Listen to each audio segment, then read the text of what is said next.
Amen, amen. Nimezungumzia njia gani mtu anazaliwa mara ya pili. Kwa njia ya neno, maji, na kwa njia ya roho, na kuamini kazi ya msalaba. Kuamini kazi ya msalaba inamaanisha nini? Donc kusikia. Kuamini kazi ya msalaba ni kuacha ile maisha nilikuwa nayo. Unaamini kazi ya msalaba.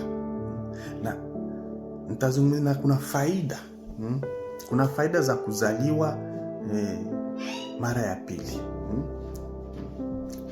Kuondoka katika utawala wa kifo na kuondolewa asili ya Adamu ya mwili na kuvikwa ya Kristo na kuingia mu familia. Tunakuwa ndani ya jamaa ya nini? Ya Kristo, ya nani? Ya Kristo. Ndio faida zile ya kuzaliwa mara ya pili. Alafu juu kuna quelques étapes niko ya lazima sana na iko nécessaire juu ukulele mafruit ukulele mafruit juu ni faida ile faida ya nani? Ya kuzaliwa ya conversion a Jésus Christ, ile faida ya kuzaliwa mara pili, ya kuzaliwa mpya katika Kristo. Kuna quelques étapes yenye mtu anapaswa kufanya, anapaswa kufuata nayo, anapaswa kushikamana. Ya kwanza ni kusikia Mungu. Ni kusikia Mungu. Gisi nilisema, gisi ni maandiko inasema, ule ambaye anamtumainia mwanadamu alaaniwe. Wakati unajikonvertir, unampokea Yesu kwa Bwana Mwokozi wako, juu ukuwe na ile mafruit, juu kulele mafruit ya réelle conversion à Jésus Christ, il faut unakuwa na roho, unaambia Mungu akupatie roho ya utiifu, ya kusikia sauti la Bwana, ya kusikia unasoma neno. Juu mwanadamu iko mkorofi sana. Mwanadamu anadanganya, mwanadamu anabadilisha masemi yake, mwanadamu anabadilisha roho yake. Wakati unampokea kwa Bwana Mwokozi wako, nazaliwa upya, Bwana anambia Mungu akupatie roho ya discernement, ambia Mungu akupatie roho ya uchunguzi. Jua nini? Juu makanisa za siku za leo, wewe unakuya, Mungu anakuita kwa haki na kweli, lakini kanisa inapoteza Wakristo sana. Watumishi wanapoteza Wakristo sana. Ahubirie tena neno la Mungu, waende sawasawa na sheria za Mungu. Awahubirie tena itu nyeko ya lazima kwa Wakristo. Ndio ya kwanza ni kufanya kusikia Mungu. Na hakuna mwalimu mkubwa isipokuwa Mungu. Hakuna mwalimu mkubwa isipokuwa Mungu. Amen. Amen, amen. Hakuna mwalimu mkubwa, hakuna guide mzuri isipokuwa Yesu Kristo. Hakuna guide mzuri isipokuwa Yesu Kristo. Wakati unaanza kujiswali mengi, wakati unaanza kujiuliza, eske ya kwamba mimi nimempokea kwa Bwana Mwokozi wako, eske ya kwamba nimesamelewa, eske ya kwamba wakati roho ya mashaka inaanza kuingia ndani mwako, geukia neno la Bwana. Kamata neno, sikia maandiko, soma maandiko, uache Mungu akuzungumzie, uache Mungu akuongoze. Sikia maneno ya Mungu. Ndani ya 1 Jean chapitre 3 verset 9 inasema hivi. Tusome kwa jina la Yesu Kristo. Kila mtu aliyezaliwa na Mungu hatende dhambi, kwa sababu uzao wake unakaa ndani yake, wala hawezi kutenda dhambi kwa sababu amezaliwa na Mungu. Amen.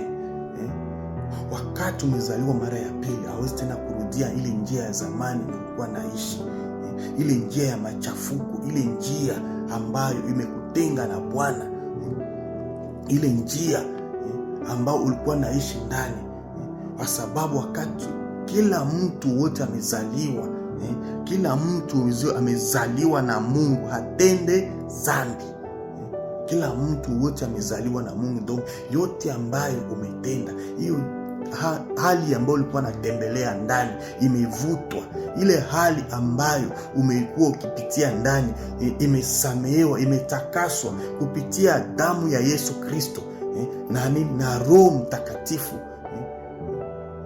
kwa sababu anakuwa ndani yako, kwa sababu uzao wake unakaa ndani yake, wala hawezi kutenda dhambi kwa sababu amezaliwa na Mungu. Amen. Wakati unazaliwa na Yesu Kristo, wakati unazaliwa na Mungu, hakuna tena, hawezi tena kurudilia ile maisha yenye ulikuwa naishi ndani, ile maisha ya machafuko, ile maisha ya uongo, ile maisha ya uzinifu.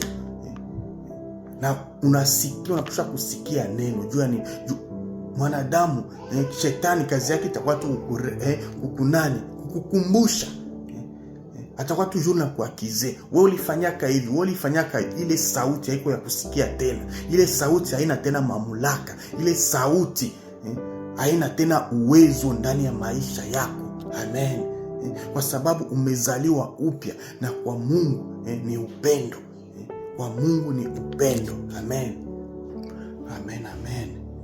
Wakati kwa sababu Mungu ni upendo, ni kupitia upendo njua nini alimtoa mwana wake wa pekee ili mimi na wewe tuokolewe. Donc kwa Mungu hakuna upendo.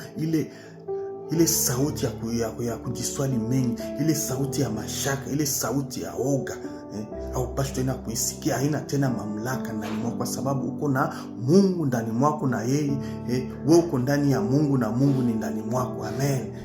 Ukisoma ndani ya 1 Jean chapitre 4 15 ya 19 inazungumzia ukuu ya upendo wa Bwana.